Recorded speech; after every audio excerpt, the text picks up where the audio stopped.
हम भी उठ जाते हैं मॉर्निंग में जब सभी अपने मीठे ख्वाबों में सपनों में सोए रहते हैं। सेविंग भी कर लेते हैं ठंडे पानी से, बिना गाल का परवाह किए हुए रगड़ते रहते हैं जिलेट से। माँ आजकल हम वहां रहते हैं जहां कोई नहीं रहता, कभी -20 डिग्री में तो कभी जंगल में, कभी चाइना के आसपास तो कभी पाकिस्तान के आसपास। मेंटली एजाइल और फिजिकली दोनों फिट। साला कितनी खुशी होती है ना जब 10 दिन की छुट्टी पे घर आते हैं, कभी बुआ के घर तो कभी मौसी के घर, कभी इधर तो कभी उधर। कभी खुद को समय दे ही नहीं पाते, मिलते ही रहते हैं जिंदगी भर लोगों से। लोगों से मिलने के चक्कर में कभी खुद से मिल ही नहीं पाते हम। फौज में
पहुंचे हुए होता नहीं है कि जनता सवाल पूछना शुरू कर देती है।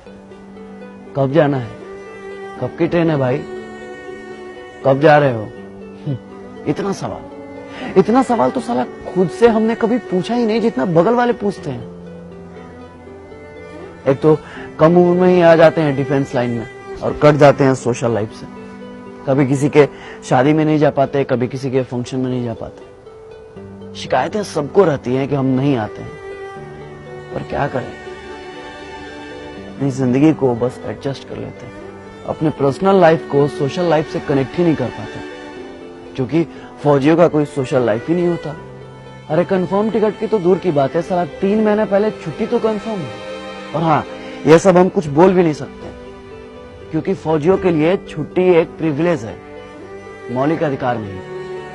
जितना हमने संविधान को समझा है ना, उतना संविधान ने हमें समझा ही नहीं। हमारे अधिकारों में टर्म एंड कंडीशन अप्लाइड कर दिया गया। सेना में पॉलिटिक्स नहीं है, लेकिन आजकल सारा पॉलिटिक्स सेना पर ही होता है, क्योंकि घर घर में हॉर्लिक्स से ज्यादा पॉलिटिक्स चलता है।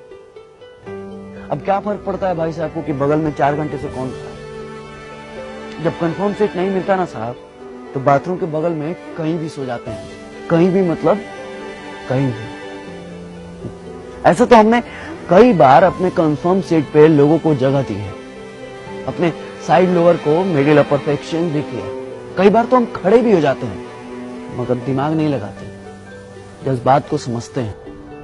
आपको क्या पता है कि सुबह 10 बजे जब बिना लंच कराए शाम 4 बजे पुरानी दिल्ली से तिनसुकिया जाने का ऑर्डर आता है, तो ये भी नहीं पता होता है कि ट्रेन है या नहीं है, तो समय है या नहीं। बस हाथ में वारंट का एक हर्रा पन्ना होता है जिसमें फ्रॉम और टू लिखा होता है। ये नहीं लिखा होता है कि किस ट्रेन से जाना है और ये रहा आपका कंफर्म सीट नंबर। बस चल देते हैं जय हिंद बोल के। हम आपसे आपका सीट नहीं मांगते, थोड़ी सी कोऑपरेशन मांगते हैं, थोड़ी सी उम्मीद मांगते हैं, बस थोड़ी सी दिल में जगह मांगते हैं, फौजी समझकर। क्योंकि फौजियों के लिए तो सारा मुल्क अपना है। ये थोड़ी सी सिंपैथी ना किसी एलोपैथी से ज्यादा काम करती है साहब। इसलिए अपनों से गुजारिश है कि अपनों के लिए अब कभी भी ट्रेन के या बाथरूम के कहीं भी कोई फौजी भाई मिले ना, बस दिल के कहीं कोने में थोड़ी सी जगह दीजिएगा। जय हिंद, जय Bharat. If I die in a war zone, box me up and send me home. put my medals on my chest. Tell my mom I did my best. Tell my dad not to go. He won't get tension from me now. Tell my bro to study perfectly. Key of my bike will be his permanently. Tell my sister not to be upset. Her bro will take a long sleep after sunset. Tell my nation not to cry because I'm a soldier.